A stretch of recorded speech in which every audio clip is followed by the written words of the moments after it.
alaykum, yaxshilar. Bugun Guardiola haqida sizga gapirmoqchi edim. Guardiola misol yoshligimdan beri futbolda eng kuchli trener bo'lsa, 20 yilga yaqinlashib qoldi trener bo'lganiga. Shu 20 yildan beri top darajada hech kimga bermay kelyapti.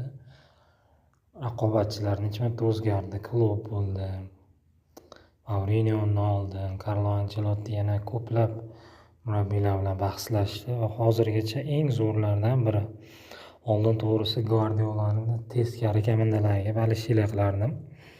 Ko'rgan paytimda o'ylardimki, bu xato qilmaydi derdim. Ayniqsa City'da umuman deyarli mag'lubiyatsiz o'yinlar qilib tashardi. Kuchli komanda, kuchli trenerida menga eng yoqqan ya'ni holatlardan biri bu Guardiolani eng qoyil qoladigan tarafi umuman izlanishdan to'xtamaydi. Mana hozir yoshi adashmasam 60 ga yaqinlashib qolgan, lekin hozirgacha eng universal murabbiylarga oddiyroq qilib aytganda ustozlik qilib kelyapti.